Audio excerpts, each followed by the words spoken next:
salaamaaleykum mbokki jullit yi ñu ngi nuyu ñi fi teew ñëpp di sant yàlla bu baax a baax a baax di baalu àq ñëpp di baalu àq ñëpp si weeru koor ji nekk di ñaan yàlla defal jàmm def ko ci Sénégal def ko ci réew mi def ko suñu gox bii nii di wax ne rek tey bésu Laylatul Qadr la mu nekk bés bu sacré ñu yàgg def at mu jot ñuy génn ay denrées di génn wàllu dund di ko jox suñu askan suñuy mbokk du ma wax suñuy militant parce que man gox bi dama fi bokk dëkk fi am fi ay mbokk donc lu ma leen defar du politique dafa fekk ne ñoom ñoo ko moom moo tax tey nekk bisu Laylatul Qadr ñu jënd ay dund loo xamante ne ñu jëm si ay fête jëm si ay événement nga xamante ne tey askan wi soxal nañ ko ñu ne bisu Laylatul Qadr tey lañ bëgg ñëw partagé ko ak ñoom loolu nag buñ ko mënee tey dañ koy sant yàlla bu baax a baax a baax di wax ne rek tey damay sant yàlla ndax nit ki gënuma kenn te ndaw laa aussi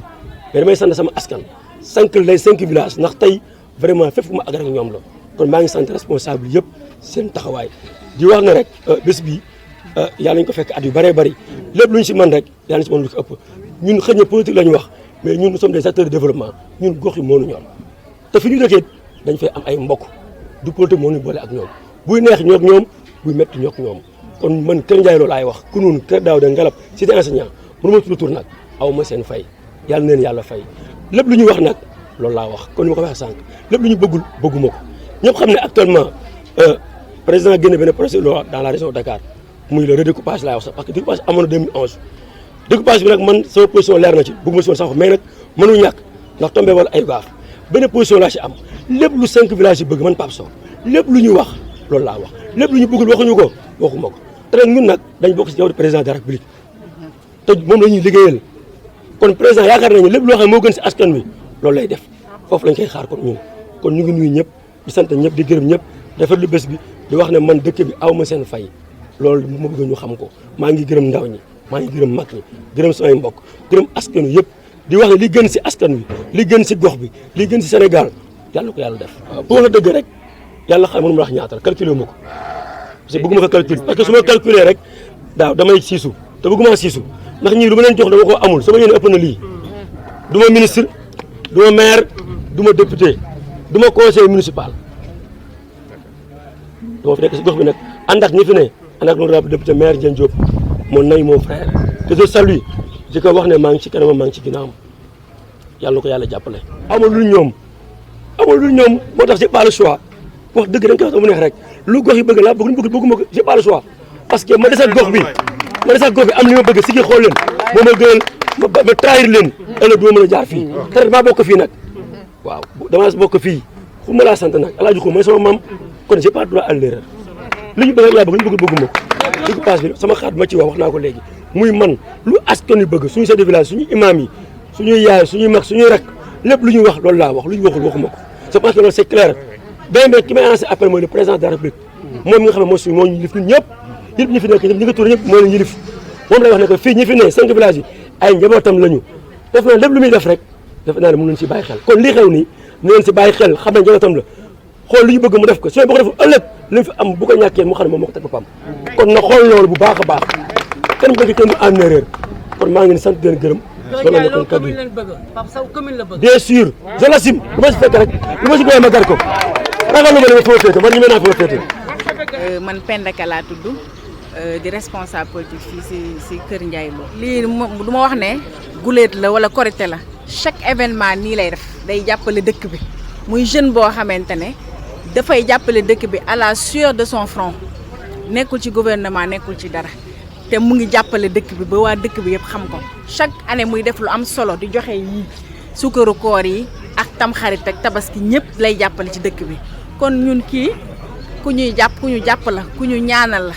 ñun waa Kër Ndiaye Lo dañ ko ñaanal am reconnaissance ci moom donc moo muy koo xamante ne wax dëgg yàlla du fii rek la ko yemale 5 villages yëpp lay jàppale ñëpp dina leen jox lu mel nii 5 villages yëpp lay wër donc muy koo xamante ne ku jar a ñaanal la donc geste bi muy def nii c'est à saluer du loo xamante ne lu tuuti la. ay responsable politique am lañu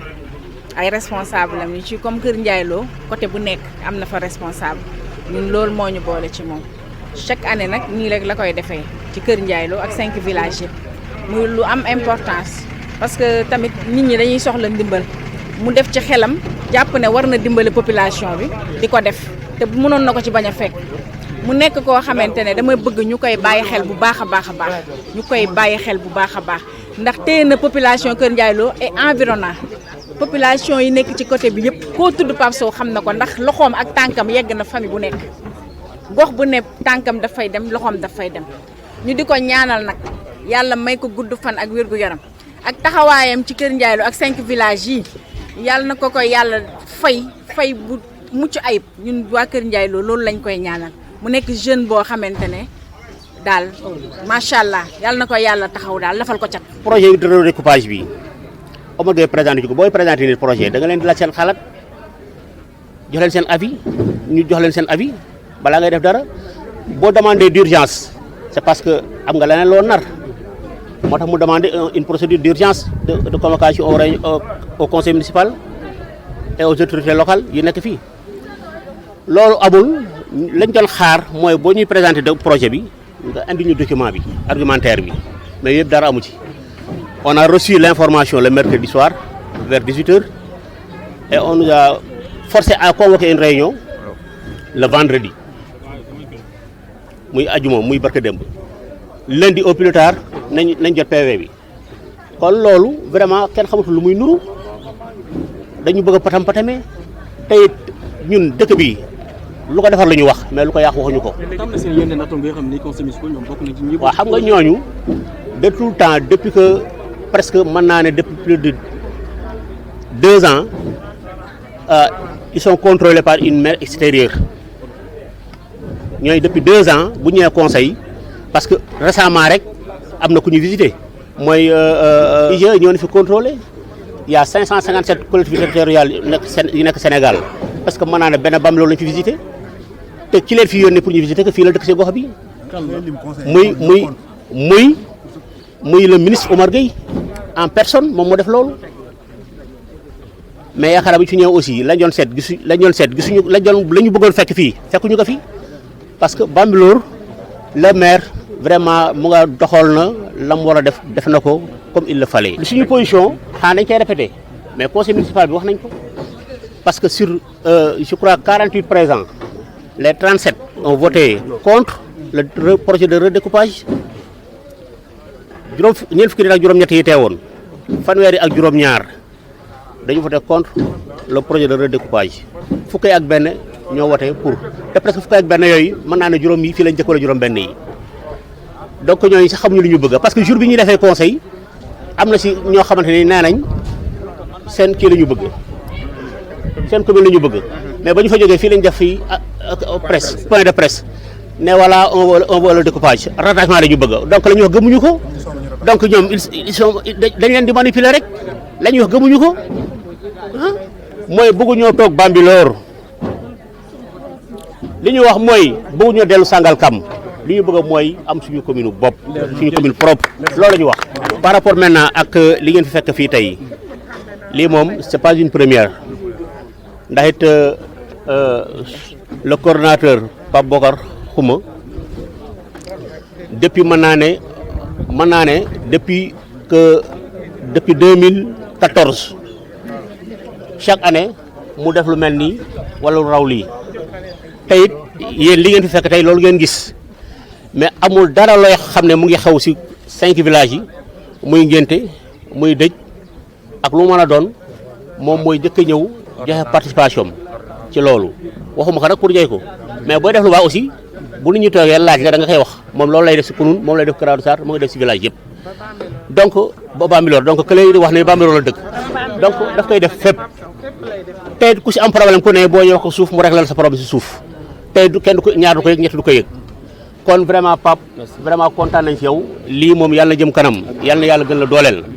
vraiment bu ñu sañoon nag Macky Sall xam kii mooy kan parce que ku amal njariñ askan bi la ku amal njariñ 5 villages yi la ku amal njariñ aussi commune Bambilor bi département bi yëpp laay wax parce que koo xamante ni wax na leen que léegi du ministre du député du conseil municipal. إني أحبك يا سهر الشيام بلا حس فعلا وترعيبا بلا عدد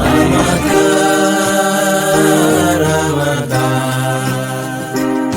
weeru ngëneel weeru cofeel weeru texe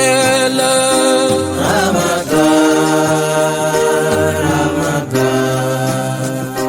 weer wi gën ci weeri su Ramadan